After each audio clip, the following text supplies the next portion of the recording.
മത്സ്യത്തൊഴിലാളി ക്ഷേമനിധി ബോർഡിൽ നിന്നും 100-ാം വയസ്സിലും പെൻഷൻ വാങ്ങുന്ന ഗുണഭോക്താവിന് ആദരം. ചവറ കോവിൽത്തോട്ടം സ്വദേശി Francis വാലന്റൈനെയാണ് ആദരിച്ചത്.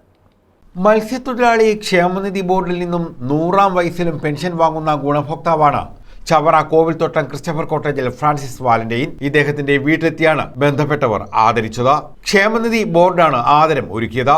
Doctor Sujith Vijayanpillai MLA, Matsyafed chairman T Manoharan, Chavara block panchayat president Santhosh Thuppassery, ജില്ലാ പഞ്ചായത്ത് അംഗം CP Sudheesh Kumar, Neendakara fisheries officer Delsy Babu എന്നിവരാണ് കിടപ്പ് രോഗിയായി അദ്ദേഹത്തെ വീട്ടിലെത്തി ആദരിച്ചത്. കൊല്ലം ജില്ലയിലെ ഒരുപക്ഷെ നമ്മുടെ സംസ്ഥാനത്തെ നോക്കിക്കഴിയുമ്പോഴേ അറിയാൻ പറ്റുള്ളൂ, ഏറ്റവും മുതിർന്ന മത്സ്യത്തൊഴിലാളി ക്ഷേമനിധി ബോർഡിൽ നിന്ന് പെൻഷൻ വാങ്ങിക്കുന്ന അംഗം എന്നുള്ള രീതിയിൽ കാണാനിടയായി.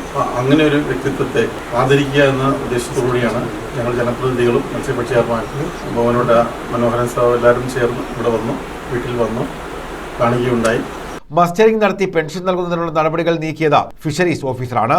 മുൻ ചവറ ഗ്രാമപഞ്ചായത്ത് അംഗം കൂടിയാണ് ഫ്രാൻസിസ്. News bureau, Chavara.